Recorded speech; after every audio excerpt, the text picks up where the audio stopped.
Today I'm going to be talking about the Platonic solids, special shapes in 3 dimensions that have been known about since antiquity.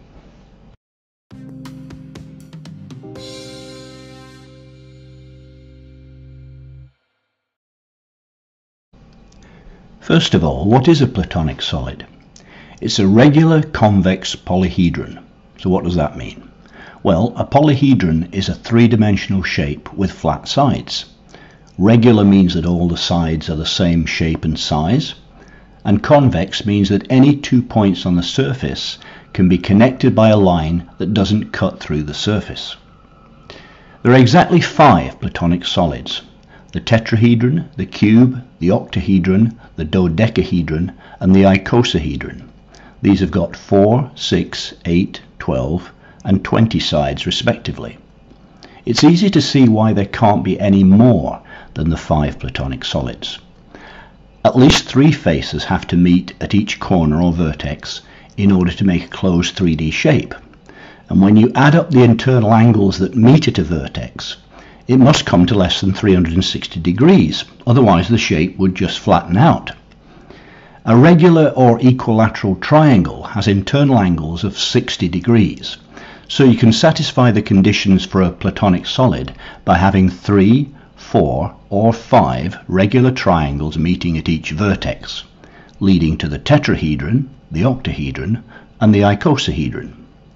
The internal angles of a regular quadrilateral, or square, are 90 degrees, so you can make only one Platonic solid from squares, the cube, with 3 squares meeting at each vertex. The internal angles of a regular pentagon are 108 degrees, so again you can make only one Platonic solid using pentagons, the dodecahedron. And there you have it, the 5 Platonic solids.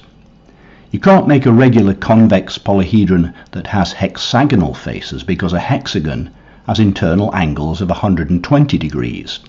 So if you make 3 regular hexagons meet at a point, they'll just form a flat surface, not part of a closed shape. Why are they called Platonic solids?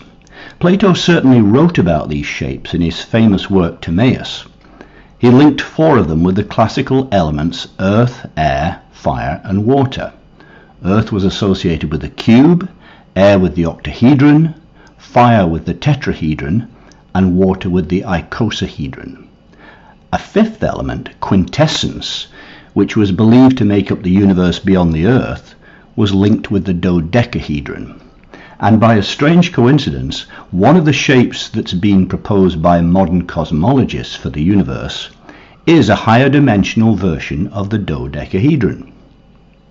So the Platonic solids get their name because Plato was well known and he wrote extensively about them. But he certainly didn't discover them. The Egyptians knew about some of them, as did Pythagoras and his followers well before Plato. A contemporary of Plato's, Theaetetus, gave a mathematical description of all 5 and may have been the first to prove that there can't be any others. Leave a comment below if there are any special topics you'd like to see covered in future videos. Don't forget to subscribe if you haven't already, and thanks again for watching.